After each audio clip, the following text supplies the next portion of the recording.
আলাইকুম ওয়া রাহমাতুল্লাহি ওয়া বারাকাতুহু। আরবি শব্দার্থ: কিতাবুন একটি বই, কলামুন একটি কলম, কুরসিউন একটি চেয়ার, বাইতুন একটি ঘর, বাবুন একটি দরজা, মিসবাহুন একটি বাতি, জিদারুন একটি দেওয়াল, সারিরুন একটি কাঠ, হাযা হাযি ইহা এটি, যালিকা তিলকা উহা সেটি, হাযা কিতাবুন ইহা একটি বই, যালিকা কলামুন ইহা একটি কলম, মাদ্রাসাতুন একটি মাদ্রাসা, বিস্তরাতুন একটি ড্রয়ার, কুরাসাতুন একটি খাতা, সাবুরাতুন একটি ব্ল্যাকবোর্ড, হাকিকাতুন একটি ব্যাগ, তয়লাতুন একটি টেবিল, নাফিজাতুন একটি জানালা, কুফিউন একটি তালা, সন্দুকুন একটি বাক্স, মিজালাতুন একটি ছাতা, সাইয়ারাতুন একটি কার, মিফতাহুন একটি চাবি, সাআতুন একটি ঘড়ি, নাজরাতুন একটি চশমা, দারাজাতুন একটি সাইকেল, জাদিদুন জাদিদাতুন নতুন, কদিমুন কদিমাতুন পুরনো, জামিলুন জামিলাতুন সুন্দর, কাবিরুন কাবিরাতুন বড়, সগীরুন সগীরাতুন ছোট, জাইয়াতুন জাইয়াদাতুন ভালো,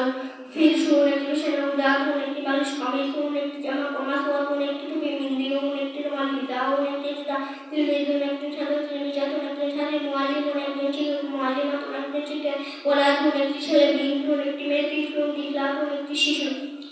জাবুন একটি বিড়াল, কিতাবুন বইটি, কলামুন একটি কলম, কলমুন কলমটি, দারজাতুন একটি সাইকেল, দারজাতুন সাইকেলটি, নাফিজাতুন একটি নাফিজাতুন জানালা।